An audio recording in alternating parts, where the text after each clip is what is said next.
the Formula One World Drivers' Championship might have been decided at Japan, but there's still 4 more races left to go, 3 of them taking place in the Americas, which of course a lot of fans in the Indian subcontinent will not be that fond of, mainly because the time differences are pretty much reversed and it means you'll be staying up some very odd hours to watch the races. But if you're a Formula One fan, you are looking forward to all of these circuits that are upcoming for a multitude of reasons.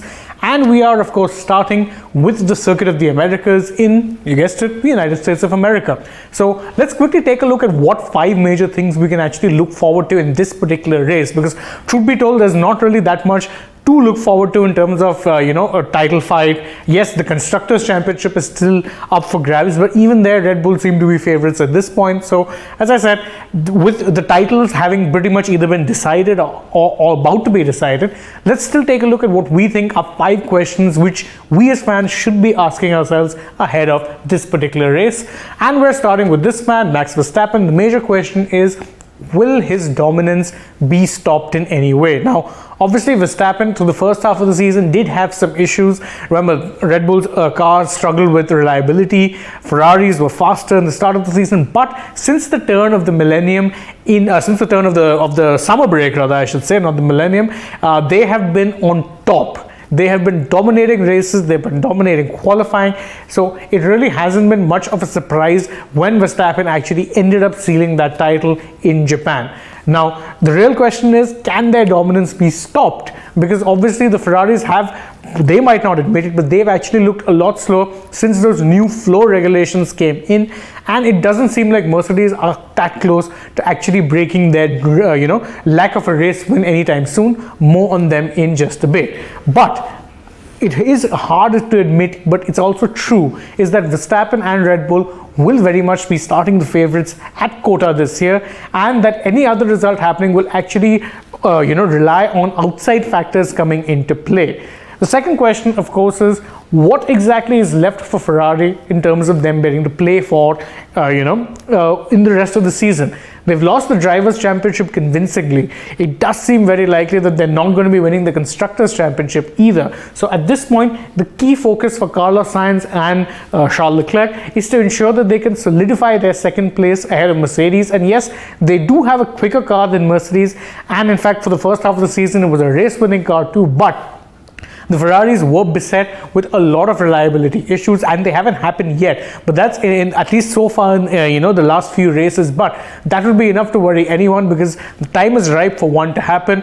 It just can't be going on for that too long without there actually being any sort of a mess up happening, whether it be a car failure, whether it be a poor strategy call.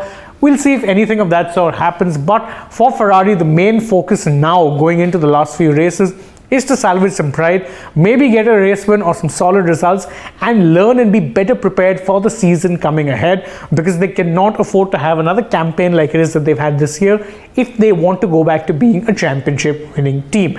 And speaking of what exactly is going on at Mercedes, now we know for a fact that there's only 4 races left. They haven't won a single race, and Lewis Hamilton could very well be in with the chance of breaking a long streak that has been ongoing for 15 years now. Remember, Hamilton has not got a single race, a single season in his career without at least winning 1 race.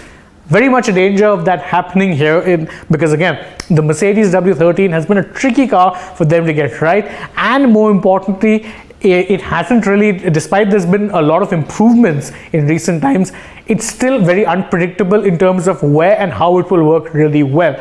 Now, the Mercedes have generally worked better on tracks that are high downforce circuits, which means that there'll be turns there, so you need the car to be able to stick closer to the circuit. Kota is very much a high downforce circuit, and perhaps more importantly, they will be bringing their final upgrade of the season to Austin. If that upgrade works well, they might very well just be in with a shot of victory. If it doesn't, however, it seems very likely that Mercedes, a team that dominated the Constructors and World Drivers' Championship since 2014, will actually have to settle for a winless race season. It seems very weird, but that is the wonderful world of F1 regulations, where a single change can actually undo a lot of big dynasties. The other major talking points are, of course, about the quote-unquote best of the rest when it comes to the midfield teams.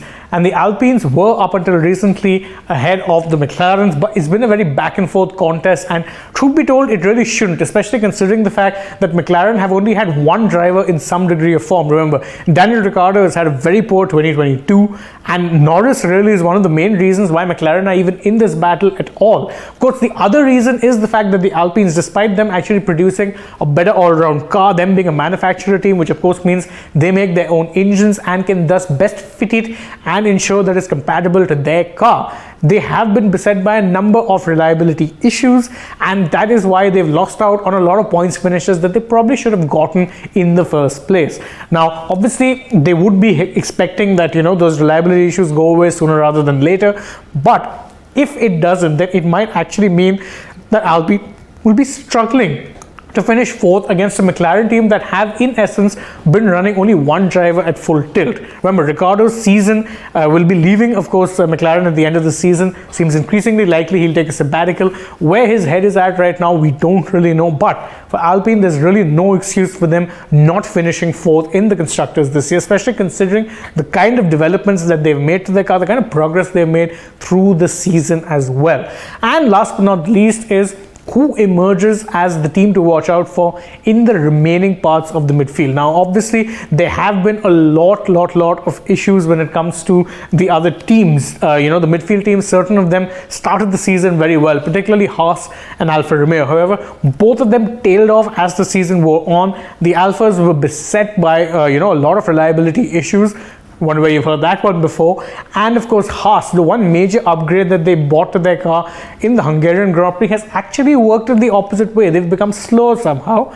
The good news for Haas is at least they've signed a new title sponsorship deal, so maybe that'll help bring in some money. But the simple fact of the matter is it's very even Stevens in the midfield right now, and for me, the team I'm very interested to watch are Aston Martin. They have been surprisingly good over the past few races. They've been consistently challenging for points, and while I don't think that is the obvious aim for this team, especially since they're currently bankrolled by a billionaire in Lawrence Stroll, and remember they're actually working on a lot of new facilities, things that would actually help them become a race winning and potentially a title challenging contender in the future.